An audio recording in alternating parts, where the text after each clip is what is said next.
నిన్న నల్గొండలో సీఎం రేవంత్ రెడ్డి పర్యటనపై స్పందించారు మాజీ మంత్రి జగదీష్ రెడ్డి. గతంలో మేము చేసినటువంటి పనులన్నీ కూడా ప్రారంభించడానికి వచ్చారు, కానీ కొత్తగా చేసిన పనులేమని కూడా అడుగుతున్నారు. అడిగి తెలుసుకుందాం.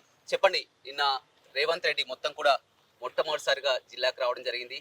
అటు బ్రాహ్మణవెల్లంలో project, Yadadri thermal plant, medical కాలేజ్తో పాటు నర్సింగ్ కాలేజ్, అనేక అభివృద్ధి కార్యక్రమాలు కూడా ప్రారంభించడం జరిగింది. సంతోషం. ఎందుకంటే అభివృద్ధి అనేది ఇప్పుడు కూడా కొనసాగవలసిన ప్రక్రియ. ఏ ప్రభుత్వాలు ఉన్నా పార్టీలు మారుతాయి, కానీ ప్రభుత్వం అనేది ఎప్పుడు కూడా ప్రతి నిమిషం కొనసాగవలసిందే. దాంట్లో కొంచెం విఘ్నత ప్రదర్శించి కేసీఆర్ గారి మీద కోపంతో అన్ని రద్దు చేస్తా, కేసీఆర్ ఆనవాళ్ళు లేకుండా చేస్తున్నా అని చెప్పి చెప్తున్నాడు. ఆ పద్ధతిలో దీన్ని కూడా ఆనవాళ్ళు లేకుండా చేస్తారేమని చెప్పి నేను కొంచెం ఆందోళన చెందిన.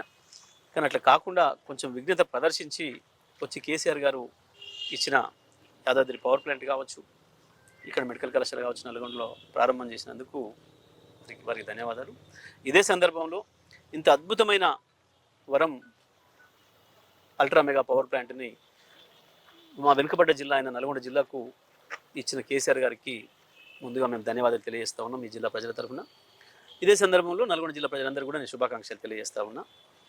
ఎందుకంటే 6 దశాబ్దాల కాంగ్రెస్ ద్రోహంతో, కాంగ్రెస్ నిర్లక్ష్యంతో, ఈ జిల్లాలో మంత్రులుగా పనిచేసిన వాళ్ళ నిర్లక్ష్యంతో నష్టపోయిన జిల్లా నల్గొండ జిల్లా, వెనుకబడిపోయిన జిల్లా ఈ జిల్లాలో ఏదో ఒకటి అభివృద్ధి ప్రాజెక్ట్ కావాలి అని చెప్పి జిల్లా మంత్రిగా జిల్లా ప్రజల తరఫున నేను చేసిన విజ్ఞప్తి మేరకు కేసీఆర్ గారు ఆనాడు ఆ ప్రాజెక్ట్ని ఇవ్వటం, భారతదేశంలోనే మొట్టమొదటిదైన 4000 మెగావాట్ల అల్ట్రా మెగా పవర్ ప్లాంట్ను మాకు ఇవ్వటం, అది వాళ్ళ జిల్లా ప్రజలకి ఫలితాలను ఇచ్చే స్థితికి రావడం అనేది చాలా సంతోషం తప్పకుండా. అందుకే నేను కేసీఆర్ గారికి ధన్యవాదాలు తెలియజేసిన. మరి అదే సందర్భంలో మెడికల్ కళాశాల, నల్గొండ మెడికల్ కాలేజీని తెస్తా అని చెప్పి ఉదరగొట్టి 4 సార్లు ఓట్లు ఎంచుకున్న ఆ మనిషి తేలేకపోయినా, మాట ఇవ్వకపోయినా కేసీఆర్ గారు మాకు ఇక్కడ వరం ఇచ్చి ఇక్కడ ఇది ఇవ్వటం నల్గొండలో, దాన్ని కూడా ప్రారంభం చేసినందుకు సంతోషం. కానీ నేను ఇంకోటి అడుగుతున్నా, వాస్తవానికి బ్రాహ్మణవెల్లంలో వాళ్ళే ప్రారంభం చేసినప్పటికి కూడా శంకుస్థాపన చేసిన మేము దాన్ని పూర్తి చేసినాం. మా అక్కడి శాసనసభ్యుడే గత సంవత్సరం మే నెలలోనే దానికి ట్రయల్ రన్ చేసినారు. ఆ పని పూర్తి అయిన వాడికి నిన్న వీళ్ళొచ్చి కూడా మళ్ళీ అదే పనికి మళ్ళీ ట్రయల్ రన్ చేసినారు తప్ప, దానికి వాళ్ళు అదనంగా వాళ్ళు చేసింది కేవలం ఒక శిలాఫలకం వేసుకొని తెరదీసిరు తప్ప అదనంగా ₹1 తేలే ఈ సంవత్సరం కాలంలో ఒక పైసా పని జరగలే ఎక్కడ. ఈ మూడింటి విషయంలో కూడా అది తెలియాలి ముఖ్యమంత్రి గారికి. వాస్తవానికి అటువంటి ముఖ్యమంత్రులు చేయరు న్యాయంగా, ఎందుకంటే ఒకసారి జరిగిపోయింది, ఒకసారి చేసిండ్రు.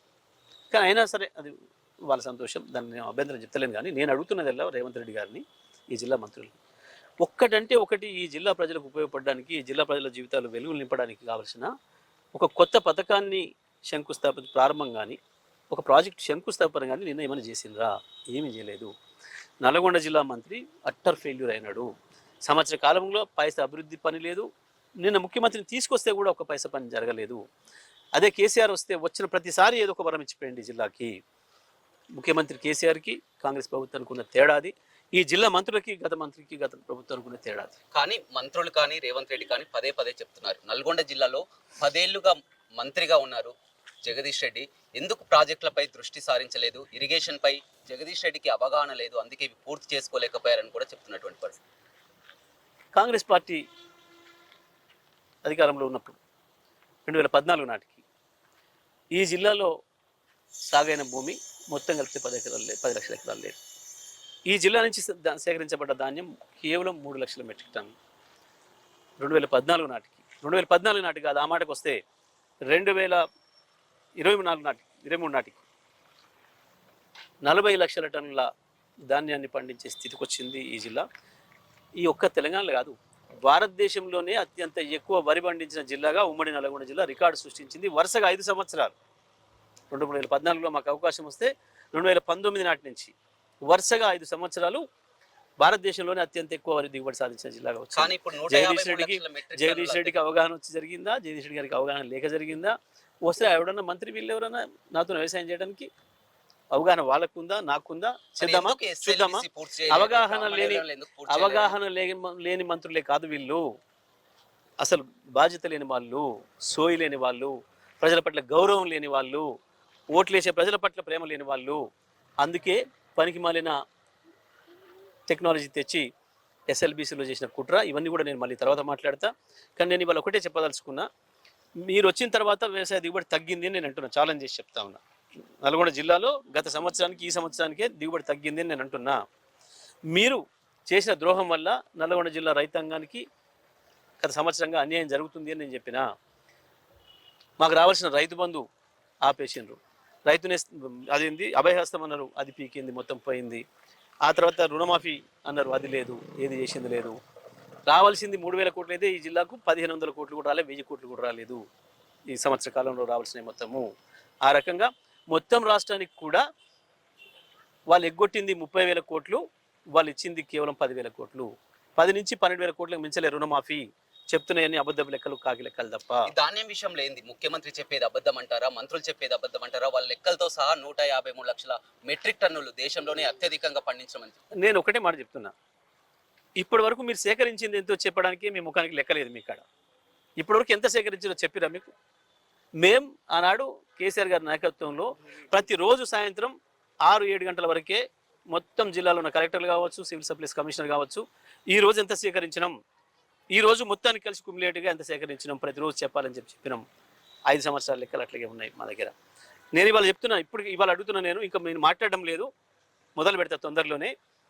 వాళ్ళ లెక్కలు చూసినాకనే ఈ సంవత్సరం మీరు సేకరించిన ధాన్యం ఎంత, మీరు ఇచ్చిన బోనస్ ఎంతో చెప్పిన తర్వాత నేను ఆ లెక్కల మీద మాట్లాడతాను. ఇంకా మూసిపై నిన్న ఘాటైన వ్యాఖ్యలు చేయడం జరిగింది. జిల్లాలో మిగిలింది ఏకైక ఎమ్మెల్యే ఏకలింగం, లేకపోతే మూసిలోనే కలిపేస్తాం, అడ్డుకోవాలంటే ఆ ఒక్క సీటు కూడా రాదనేటువంటి విమర్శను కూడా చేయడం. నిజమే, నేను ఏకలింగానో ఏలింగానో కానీ కాంగ్రెస్ పార్టీని నపుంసకలింగం చేసిన కదా గత టర్మ్లో. కాంగ్రెస్ పార్టీ నపుంసకలింగం అయింది ఈ జిల్లాలో గత టర్మ్లో. మళ్ళీ ఆ పరిస్థితి తీసుకొస్తా, అందులో సందేహం లేదు. రాజకీయాలు వదిలేద్దాం. మూసి విషయానికి వస్తే, మూసి పాప ప్రక్షాళన చేసుకోవాల్సిన బాధ్యత కాంగ్రెస్ పార్టీ పైన ఉంది. కానీ ఆ పని వదిలిపెట్టి మళ్ళీ ఒక్కసారి ప్రజలకు ద్రోహం చేసే పద్ధతిలో ప్రజల ఇల్లు గులగొట్టే ప్రయత్నం మొదలుపెట్టినారు. నేను చెప్తున్నా, మూసి ప్రక్షాళన జరిగి తీరాలి, లేకపోతే నల్గొండ జిల్లా ప్రజల తరఫున మేం పిలిపిస్తున్నాం. కాంగ్రెస్ హటావో మూసి బచావో పిలిపించి మేం మూసిని బాగు చేసుకుంటాం. మీరు చేయకపోతే వాస్తవానికి మూసిని నాశనం చేసిపోయింది మీరు. 1956లో మంచినీళ్ళతో వచ్చిన మూసి, మంచినీళ్ళతో మీ చేతికి ఇచ్చిన మూసిని 14 నాటికి మురికి కంపం చేసి దాని పక్కన నిలబడితే ముక్కులు పగిలిపోయే దుస్థితి తీసుకొచ్చిపోయిన దుర్మార్గులు మీరు. నాశనం చేసింది మీరు. ఏ సంవత్సరం ఎంత నాశనం చేసిరో లెక్కలతో సహా నా దగ్గర ఉన్నాయి. మొత్తం జిల్లా ప్రజలకి, హైదరాబాద్ ప్రజలకి, రంగారెడ్డి ప్రజలకు కూడా నేను వివరిస్తా తొందరలోనే. వాస్తవానికి ఆ పాపం నుంచి బయటపడించడానికి, పైగా నల్లగొండ జిల్లాకు మీరు చేసిన ద్రోహం వల్ల, మీ వల్లనే పుట్టిన ఫ్లోరిన్ నుంచి, మూసి మురికి నీళ్ళు తాగే దుస్థితి నుంచి సూర్యాపేట పట్టణాన్ని కాపాడుకోవడానికి. ఎందుకంటే మాకు ఒక దుర్మార్గం ఉండే, ప్రపంచంలో ఎవరికి లేని ఒక దుస్థితి మాకే ఉండే. ఒక పట్టణం యొక్క డ్రైనేజీ నీళ్లను, పాయకాన నీళ్లను తాగే పరిస్థితి ఒక పట్టణానికి ఉంది అంటే మా సూర్యాపేటకు ఉండే.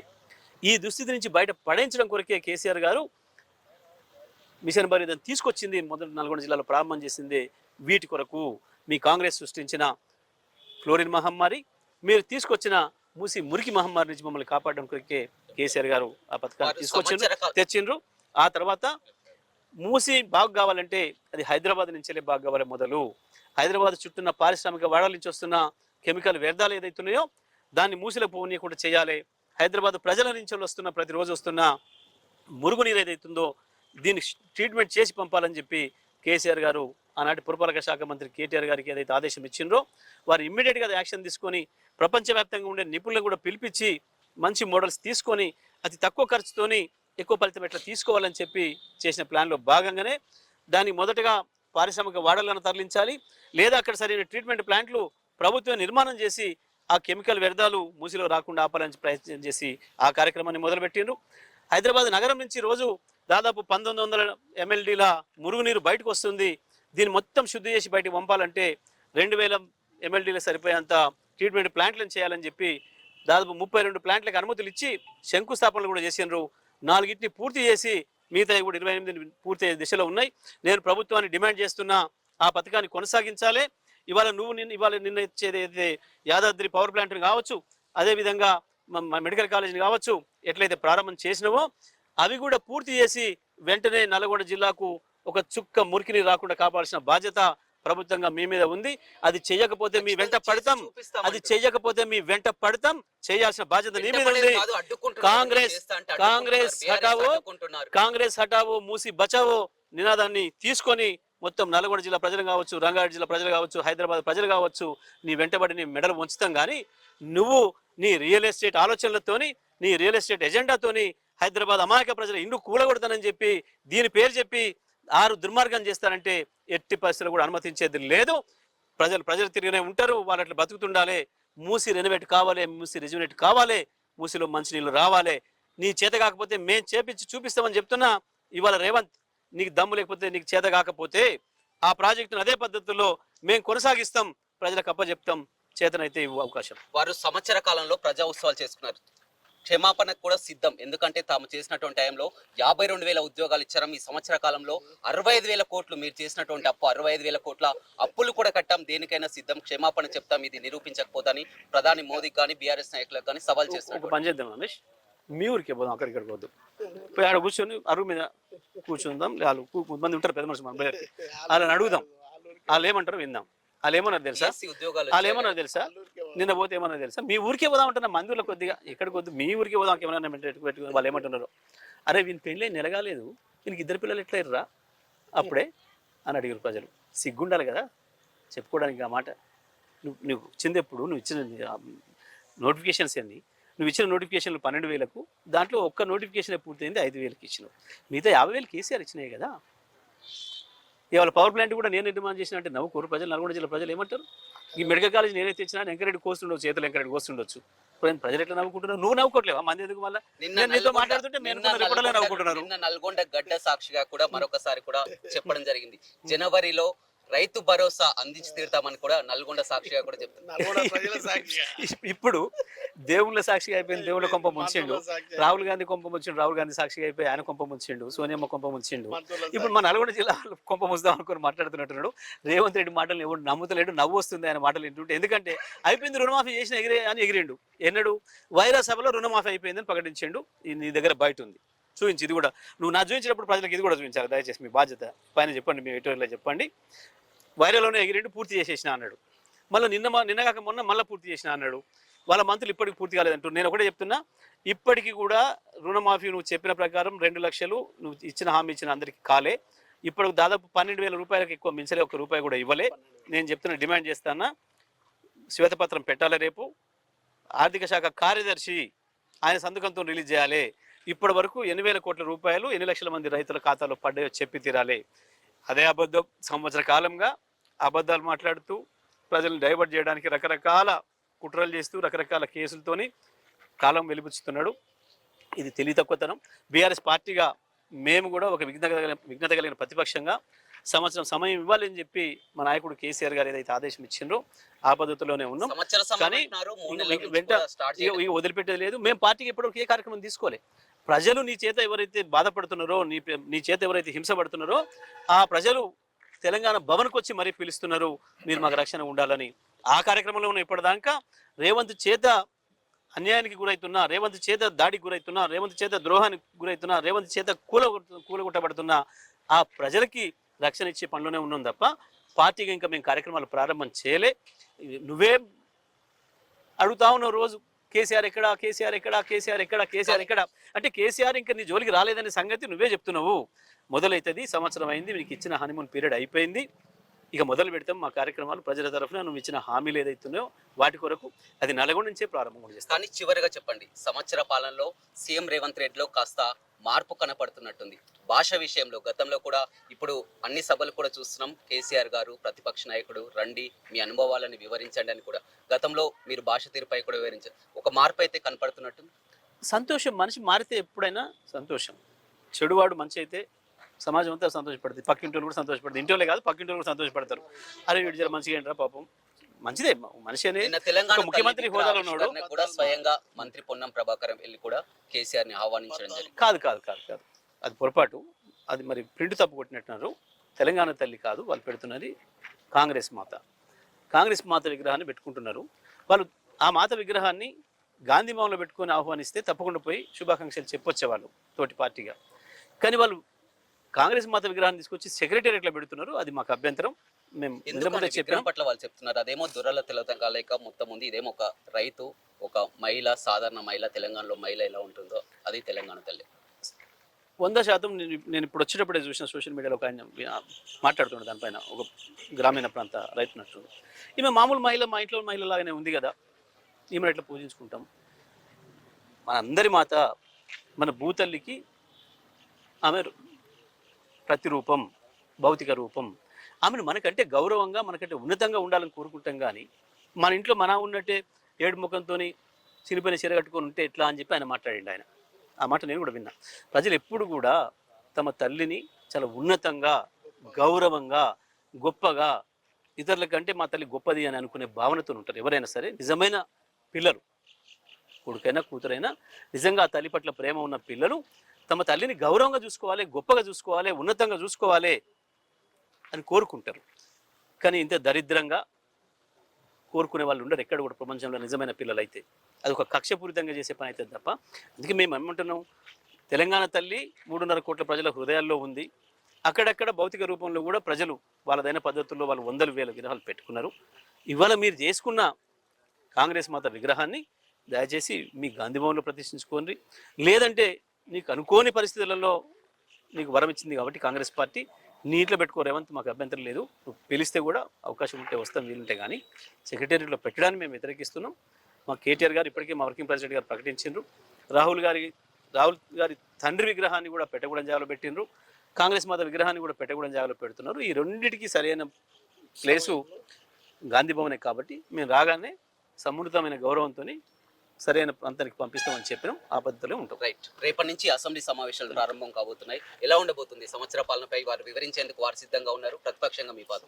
ఇప్పుడు పోతున్నాం, కేసీఆర్ గారి దగ్గరికి వెళ్తున్నాను నేను. దానికి సంబంధించిన సమావేశం ఏముంది? కేసీఆర్ ఎప్పుడు రావాలనో, ఎట్లా రావాలనో నరసింహస్వామి వచ్చినట్టు కేసీఆర్ వస్తాడు. కేసీఆర్ ఎప్పుడు రావాలని నువ్వు నేను అడిగితే కాదు కదా, నరసింహస్వామి ఎప్పుడు రావాలో అప్పుడే వస్తాడు.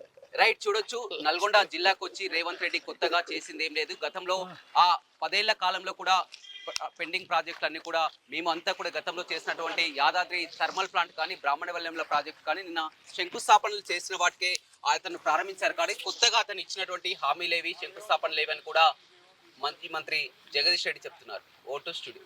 మరిన్ని వీడియోస్ కోసం ఛానల్ ని సబ్స్క్రైబ్ చేయండి. లేటెస్ట్ అప్డేట్స్ కోసం వాట్సాప్ ఛానల్ ని ఫాలో అవ్వండి. ఆ లింక్ డిస్క్రిప్షన్ లో ఉంది.